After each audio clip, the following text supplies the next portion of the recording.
Hi students, welcome to physics class. Last class we have Bernoulli's theorem 3 application പഠിച്ചു. ഈ next application ആണ് Venturi meter. ഇത് important application ആണ്.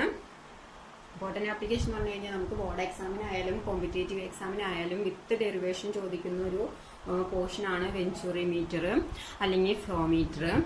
ഇനി ഇത് എന്തിനു വേണ്ടിയിട്ടാന്ന് വെച്ച് കഴിഞ്ഞാൽ ഇതൊരു ലിക്വിഡ് ഒരു പൈപ്പിലൂടെ ഫ്ലോ ചെയ്യുന്ന ഒരു ലിക്വിഡിന്റെ ഫ്ലോ റേറ്റ് മെഷർ ചെയ്യാൻ യൂസ് ചെയ്യുന്ന ഒരു ഡിവൈസ് ആണ്.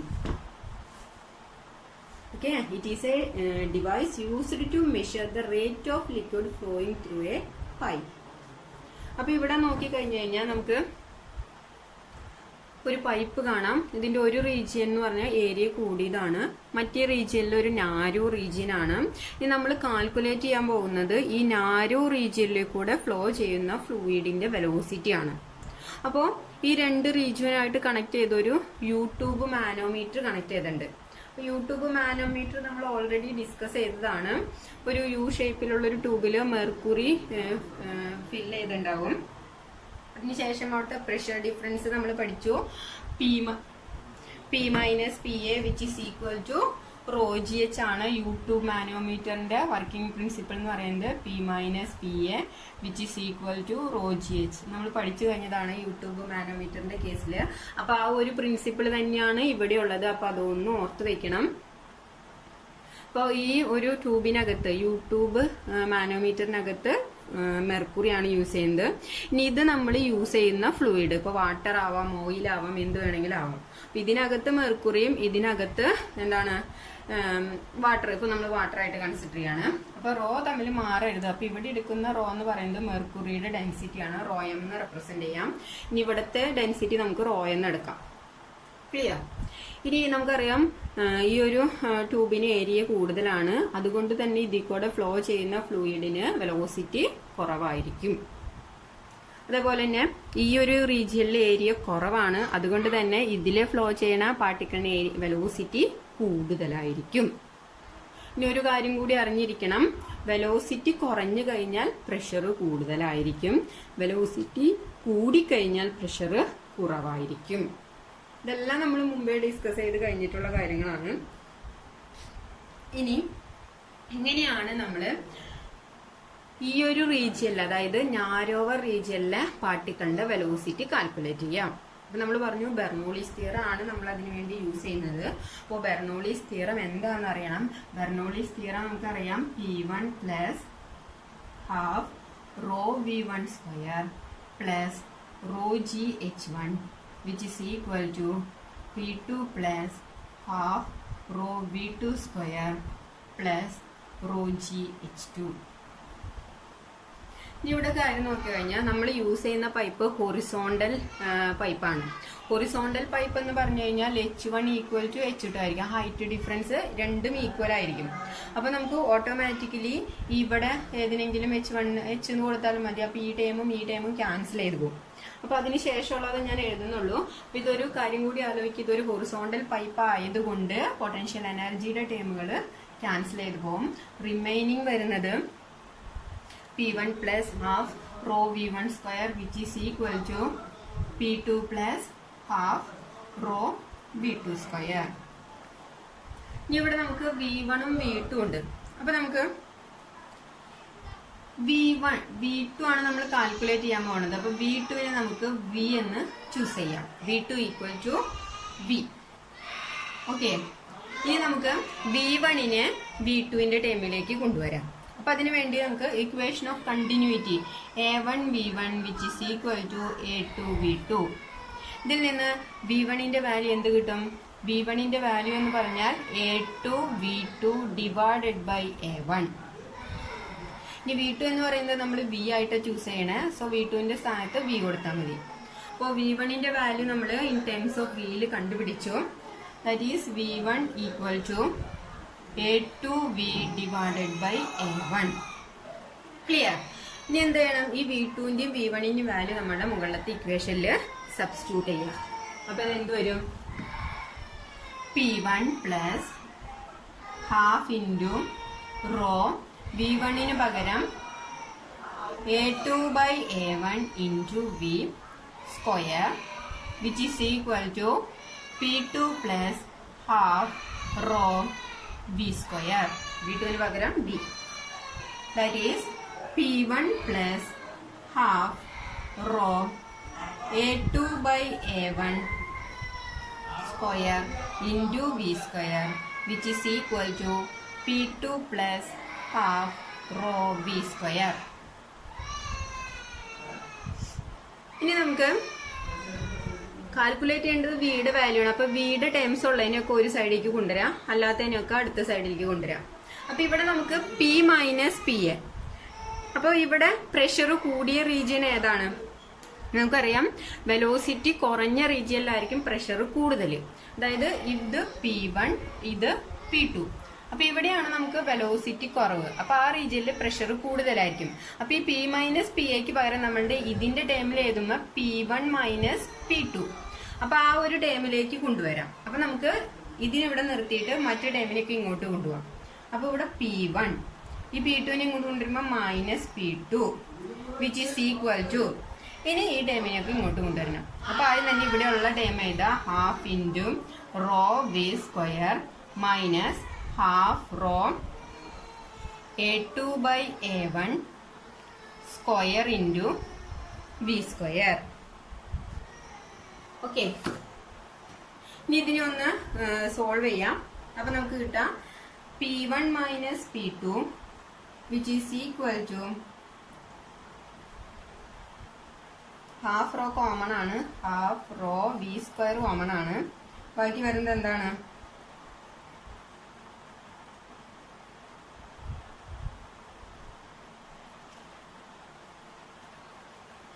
that is 1 minus A2 by A1 whole square എന്ന് കിട്ടും.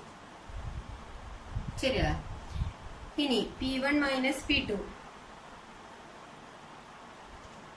ഇനി ഇതിനൊന്ന് റീഅറേഞ്ച് ചെയ്യാം.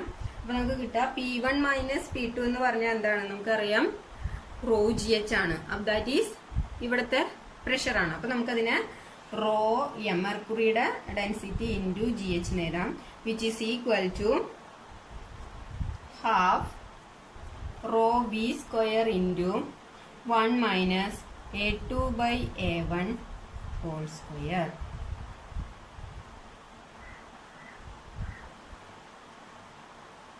ഓക്കെ, എന്താണ് നമുക്ക് കാൽക്കുലേറ്റ് ചെയ്യേണ്ടത്? എന്താ? വി സ്ക്വയർ ആണ്.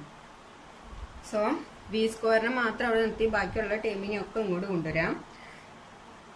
അപ്പോൾ ആദ്യം തന്നെ ഈ 2വിനെ ഇങ്ങോട്ട് കൊണ്ടുവരുമ്പോൾ 2 rho M G H which is equal to rho V square into 1 minus A2 by A1 square.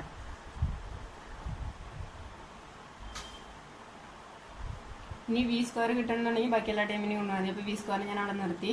That is 2 rho M G H divided by ഇങ്ങോട്ട് വരുമ്പോൾ റോ ആയി into 1 minus A2 by A1 square.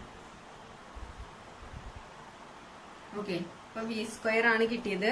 ഇനി V കിട്ടണമെന്നുണ്ടെങ്കിൽ ഇതിൻ്റെ root എടുത്താൽ മതി. So P equal to 2 rho M G H divided by rho into 1 minus A2 by A1 whole square. ഇതാണ് എന്താണ്? Velocity of the particle flowing to the narrower tube. അതിനാണ് നമ്മൾ വെൻറ്റുറിമീറ്റർ use ചെയ്യണേ. അപ്പോൾ വെൻറ്റുറിമീറ്റർ യൂസ് ചെയ്തിട്ട് നമ്മൾ ഈ ഒരു പോർഷനിൽ കൂടെ ഫ്ലോ ചെയ്യുന്ന വാട്ടറിന്റെ വെലോസിറ്റി ആണ് കാൽക്കുലേറ്റ് ചെയ്യുന്നത്. നെക്സ്റ്റ് ആപ്ലിക്കേഷൻ ആണ് സ്പിന്നിങ് ബോളിന്റെ കേസ്. അതായത് നമ്മൾ ബോള് സ്പിന്നിങ് സ്റ്റേറ്റിലാണ്. സ്പിന്നിങ് സ്റ്റേറ്റിൽ എന്ന് പറഞ്ഞാൽ എന്താ? റൊട്ടേറ്റ് ചെയ്ത് മൂവ് ചെയ്യാം. ഇതാണ് സ്പിന്നിങ് സ്റ്റേറ്റ് എന്ന് പറയുന്നത്. അപ്പോൾ നമുക്കറിയാം അങ്ങനെ ബോള് സ്പിന്നിങ് സ്റ്റേറ്റിലായിരിക്കുമ്പോൾ ആ ബോളിന്റെ പാത്ത് എന്ന് പറയുന്നത് ഒരിക്കലും സ്ട്രേറ്റ് ലൈൻ പാത്ത് എന്ന് നമുക്ക് കൺസിഡർ ചെയ്യാൻ പറ്റില്ല. അതൊരു കർവ്ഡ് പാത്തായിട്ടാണ് നമ്മൾ കൺസിഡർ ചെയ്യുക. നമുക്കറിയാം ബോൾ സ്പിൻ ചെയ്ത് പോകാന്ന് പറഞ്ഞു കഴിഞ്ഞാൽ ആ ബോളിന്റെ മൂവ്മെന്റ് എന്ന് പറയുന്നത് ഒരു കർവ്ഡ് പാത്തായിരിക്കും instead of a straight line. This effect is called Magnus effect. ഈ ഇഫക്റ്റിനെ പറയുന്ന പേരാണ് മാഗ്നസ് ഇഫക്റ്റ്. അപ്പൊ ഇതാണ് ഒരു സ്പിന്നിങ് ബോൾ എന്ന് വിചാരിക്കാം. അപ്പൊ നമുക്കറിയാം സ്പിന്നിങ് ബോൾ എന്ന് പറയുമ്പോൾ ഇങ്ങനെ മൂവ് ചെയ്യും, എന്നിട്ട് അടുത്ത റൊട്ടേഷൻ വരും, അതായത് നെഗില് ഇങ്ങോട്ട് മൂവ് ചെയ്യും. ഇതാണ് സ്പിന്നിങ് ബോളിന്റെ പ്രത്യേകത. അപ്പൊ അങ്ങനെ നോക്കുകയാണെങ്കിൽ നമ്മളിപ്പോ പറയാണ് ബോൾ ഇങ്ങോട്ട് മൂവ് ചെയ്യുന്നു. അപ്പൊ നമുക്കറിയാം നമ്മള് നേരത്തെ എയർക്രാഫ്റ്റ് പഠിച്ച പോലെ ബോൾ ഇങ്ങോട്ട് മൂവ് ചെയ്യുമ്പോൾ അവിടെ എയറിന് മൂവ്മെന്റ് അതിന്റെ ഓപ്പോസിറ്റ് ഡയറക്ഷനിലായിരിക്കും, ശരിയല്ലേ? അപ്പൊ എയർ മൂവ് ചെയ്യുക വിച്ച് ഈസ് ഇൻ ഡയറക്ഷനിലായിരിക്കും. ഓക്കെ, എയർ മൂവ് ചെയ്യുക ഈ ഡയറക്ഷനിലായിരിക്കും. ക്ലിയർ? ഇനി എങ്ങനെയാണ് നമ്മൾ ബെർണോളിസ് തിയറത്തിന്റെ ബേസിസിൽ സ്പിന്നിങ് ബോളിനെ പറയണത്? അപ്പൊ നമ്മൾ നോക്കുകയാണെന്നുണ്ടെങ്കിൽ ഇതിന്റെ ഈ ബോളിന്റെ വെലോസിറ്റിയും പ്രഷറിനെയും ഡിപ്പെൻഡ് ചെയ്തിട്ടാണ് നമ്മളത് പറയാം. ഇപ്പോ ബോള് ഇങ്ങോട്ട് മൂവ് ചെയ്യുന്നു, അതായത് സ്പിന്നിങ് എന്ന് പറയുമ്പോൾ മുമ്പിലേക്ക് ബോള് മൂവ് ചെയ്യുമ്പോൾ എയർ എന്ന് പറയുന്നത് ഈ ഒരു റീജിയനിൽ മുകൾ റീജിയനിലെ എയറിന്റെ ഡയറക്ഷൻ എന്ന് പറയുന്നത് ഓപ്പോസിറ്റ് ഡയറക്ഷനാണ്. അപ്പൊ നമുക്ക് പറയാം ഈ ഒരു റീജിയനിൽ വെലോസിറ്റി കുറവായിരിക്കും, കാരണം ബോൾ ഇങ്ങോട്ട് മൂവ് ചെയ്യുമ്പോൾ എയർ തിരിച്ച് ഇങ്ങോട്ടേക്ക് മൂവ് ചെയ്യുന്നു. അതുകൊണ്ട് തന്നെ ഈ ഒരു റീജിയനിൽ വെലോസിറ്റി കുറവ്. അപ്പൊ പ്രഷർ എന്തായിരിക്കും? പ്രഷർ കൂടുതലായിരിക്കും. ക്ലിയർ? ഈ ഒരു റീജിയനില് പ്രഷർ കൂടുതലായിരിക്കും. ഇനി തിരിച്ച് ഈ ഒരു അടിഭാഗം നോക്കുകയാണെന്നുണ്ടെങ്കിൽ സ്പിൻ ചെയ്ത് വരുമ്പോൾ ഇങ്ങനെ വന്നിട്ട് തിരിച്ച് ഇങ്ങോട്ട്, അതായത് ഇങ്ങനെ വരുന്ന ആ സമയത്ത് എയറിന്റെ ഡയറക്ഷനും ഇവിടെ തന്നെയാണ്, ബോളിന്റെ ഡയറക്ഷനും ഈ ഒരു താഴേക്ക് തന്നെയാണ്. സോ ഈ ഒരു റീജിയനിൽ വെലോസിറ്റി കൂടുതലായിരിക്കും, അതുകൊണ്ട് തന്നെ പ്രഷർ കുറവായിരിക്കും. ക്ലിയർ? അപ്പോൾ ഓട്ടോമാറ്റിക്കലി നമുക്കറിയാം പ്രഷർ കൂടിയ റീജിയനിൽ നിന്ന് പ്രഷർ കുറഞ്ഞ റീജിയനിലേക്ക് എന്ത് ട്രാവൽ ചെയ്യും? നമ്മുടെ ഫ്ലൂയിഡ്, അല്ലെങ്കിൽ ഇപ്പോൾ ഇവിടുത്തെ കേസിൽ എയർ ആണ്, എയറിന് ട്രാൻസ്ഫർ ഉണ്ടായിരിക്കും. സോ നമുക്ക് ഇക്വേഷൻ ഓഫ് കണ്ടിന്യൂറ്റി അനുസരിച്ച് പറയാം A1 V1 which is equal to A2 V2 ആണ്. അപ്പോൾ വെലോസിറ്റി കുറഞ്ഞ റീജിയനിൽ നമുക്കറിയാം വെലോസിറ്റി കുറയുന്ന റീജിയനിൽ പ്രഷർ കൂടുതലായിരിക്കും, വെലോസിറ്റി കൂടിയ റീജിയനിൽ പ്രഷർ കൂടുതലായിരിക്കും. അപ്പൊ ഇവിടുത്തെ കേസിൽ നോക്കുകയാണെങ്കിൽ velocity of air below is increased and pressure is decreased. ഇനി മുകളിൽ നോക്കുകയാണെങ്കിൽ velocity of air is reduced and pressure is increased. So due to this pressure difference it takes curved path.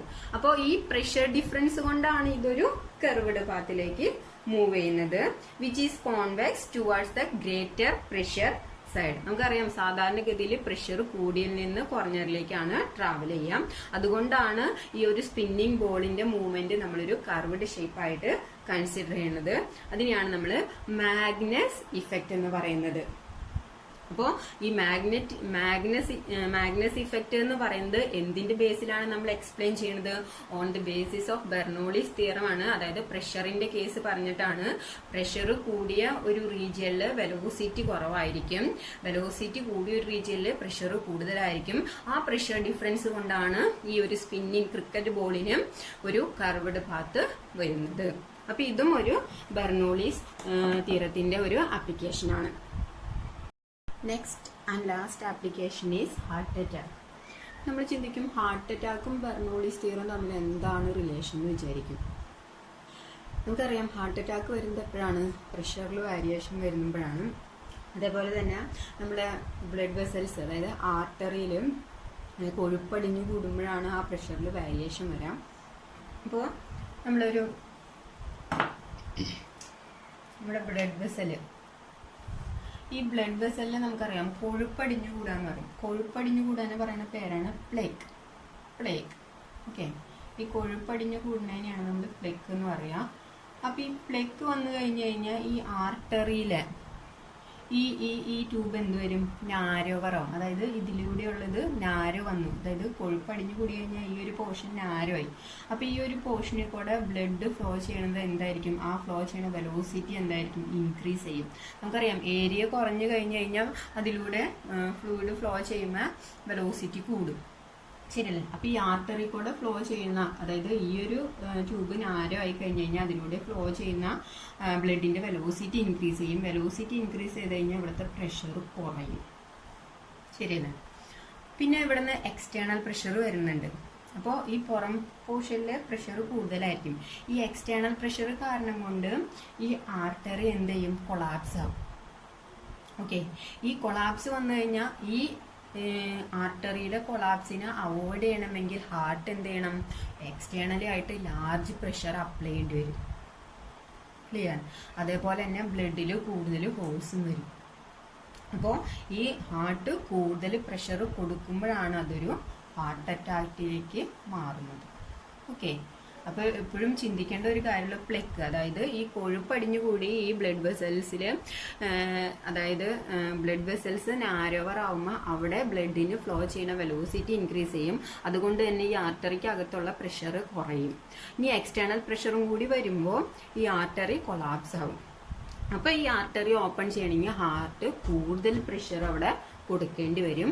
അതാണ് ഹാർട്ട് അറ്റാക്ക് ആയിട്ട് മാറുന്നത്. Okay, അപ്പം ഇത്രയാണ് Bernoulli's തിയറത്തിന്റെ applications. ഇതിൽ നമ്മൾ ഇമ്പോർട്ടൻ്റ് ആയതെല്ലാം മുമ്പ് ഡിസ്കസ് ചെയ്തിട്ടുണ്ട് വിത്ത് പ്രൂഫ്. പിന്നെ ബാക്കിയുള്ളതൊക്കെ ഒന്ന് പഠിച്ചിരിക്കും. ഓക്കെ.